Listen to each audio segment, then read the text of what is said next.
Chef Danny here. Welcome back to my channel. Today we are making chicken teriyaki. It's one of my favorite meals to make when you're trying to get something together really quick on a work night.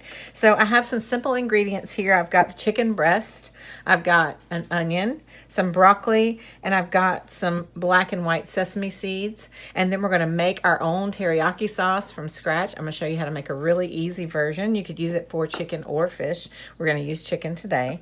So I'm gonna get my onions cut up and my broccoli cut up, and then we're gonna head over to the stove.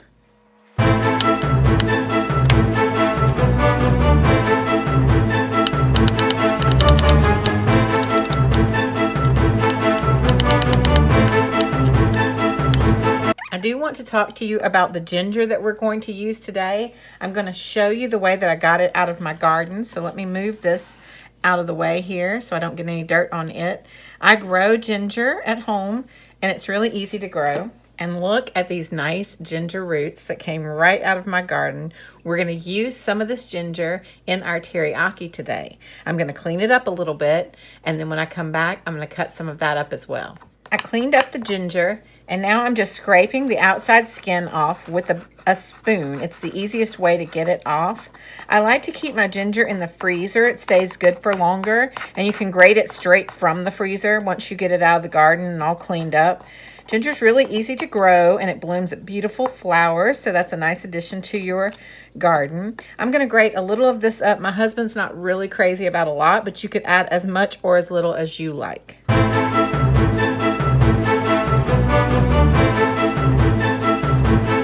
Ginger is really fragrant, and we're going to mix it with our onions when we cook them down with some chopped garlic as well.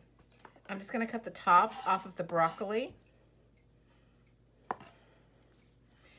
and I'm going to show you a really easy way to cook it. What I want to accomplish is showing you how to put meals together that are tasty, that don't have a lot of fake ingredients in it like you would get if you got a quick meal from the store.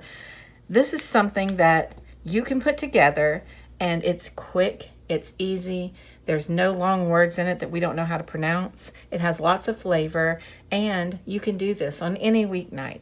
So I hope to share recipes with you on this channel that you actually make and that you try out. You can cook along with us, or you can speed it up and watch it fast. I cleaned up the ginger, and now I'm just scraping the outside skin off with a spoon. It's the easiest way to get it off. I like to keep my ginger in the freezer. It stays good for longer, and you can grate it straight from the freezer once you get it out of the garden and all cleaned up. Ginger's really easy to grow, and it blooms beautiful flowers, so that's a nice addition to your garden. I'm going to grate a little of this up. My husband's not really crazy about a lot, but you could add as much or as little as you like. The ginger is really fragrant, and we're going to mix it with our onions when we cook them down with some chopped garlic as well. I'm just going to cut the tops off of the broccoli,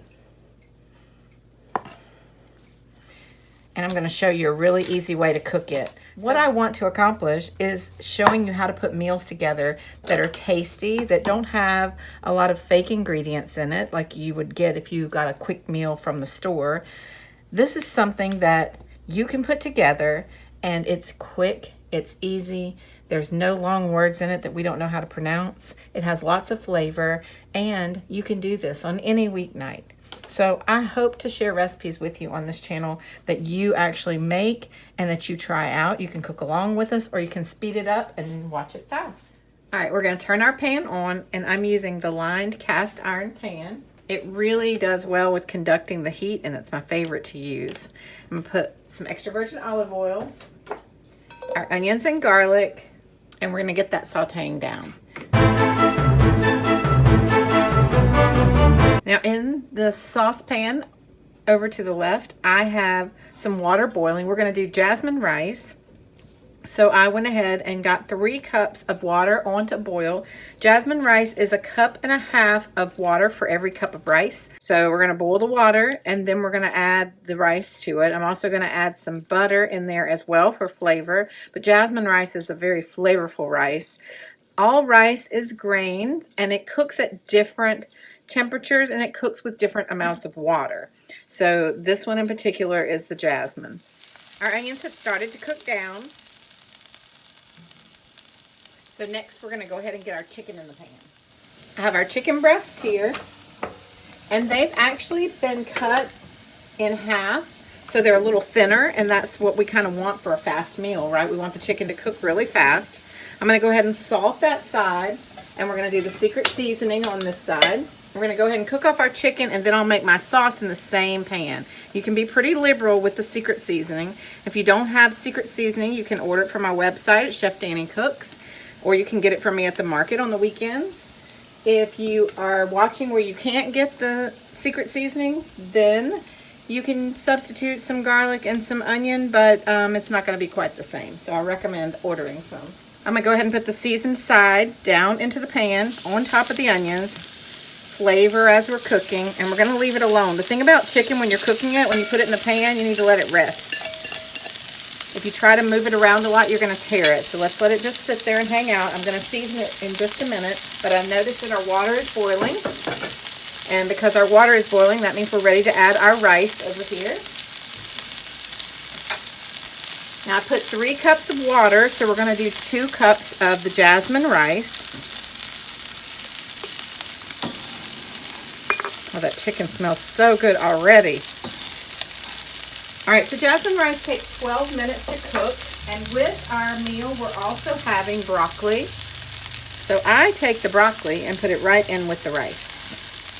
We're gonna cook the broccoli and the rice all together. We also wanna salt that water, and we wanna give it 1 stir. Now, the way that we cook rice properly, we brought that water to a boil, we measured our rice just the way we were supposed to. We're going to now add our butter. I'm going to add about 1/4 of a cup of butter. And then we want to cover our pan, and we are going to turn it to a medium heat. We're going to let that cook for 12 minutes, and we're not going to peek at all. You don't stir rice, you don't peek at rice, you don't have to make sure it's okay, you just let it do its thing. Just make sure that you turn the fire down to medium before you leave it alone. Go ahead and get some fresh pepper on these chicken breasts. These are beautiful organic chicken breasts. You can get them at any store. I like to have them in the freezer so that I can always defrost them and have something easy, because they defrost pretty quickly under cold running water. And I'm going to do a whole video on that one day to show you how to properly defrost frozen items, because you can really do it pretty quick. Alright, I think we're ready to flip our chicken over to the other side. You can see where the white starts coming up around the edges, and that lets us know it's time to flip.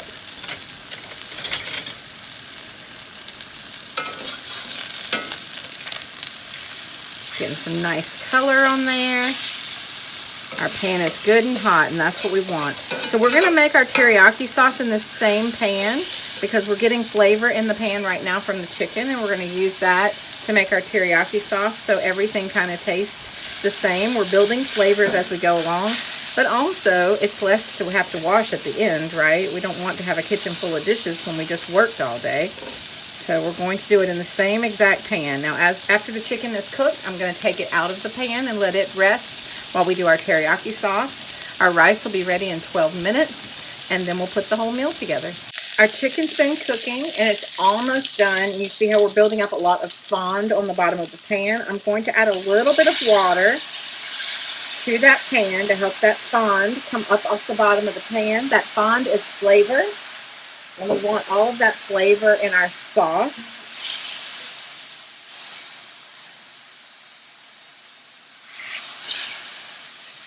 All right, it's time to go ahead and take our chicken breasts out, and then we're going to build our teriyaki sauce.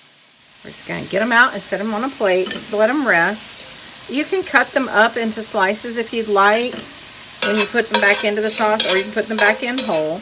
Now, I don't want you to be afraid of color. Remember, we're making a teriyaki sauce, so I know some of you are going to say that that looks burnt, but I promise you we're building up color in that pan. Here's my garlic and my ginger going in. Now, I like to hit the pan now with a little bit of sesame oil. And I like a toasted sesame oil, but you can use a regular one. It's just my personal preference.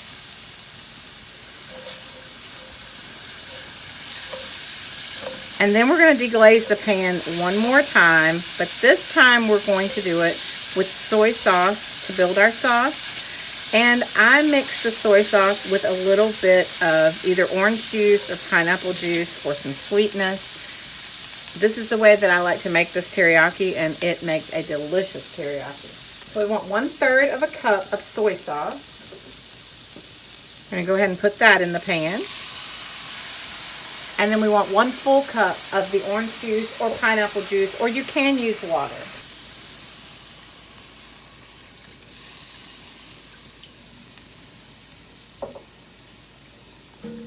We want to stir this around and get all those bits off of the pan.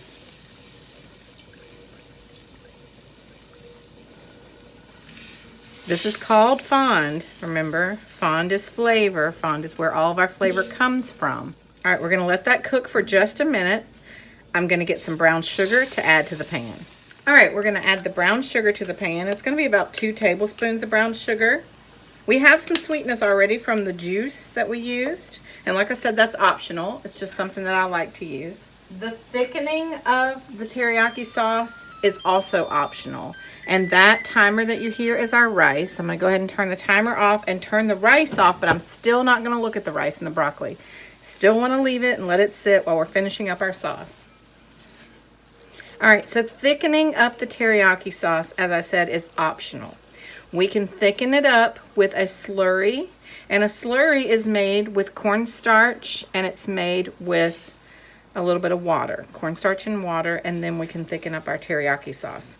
So what I'm going to do first is add just a splash of mirin before we get to that point, and then I will thicken it up, and I'll show you what that slurry looks like.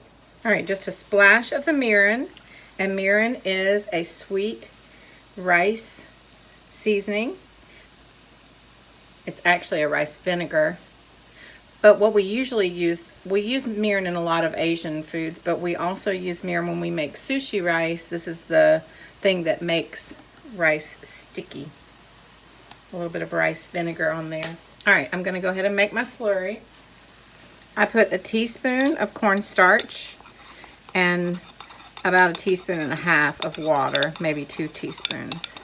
You just want to melt it. You could also use broth to do this if you don't want to use water. And you'll see how fast this starts to thicken up. We're going to add that to our sauce and kind of stir it in. And we're going to go ahead and add our chicken back.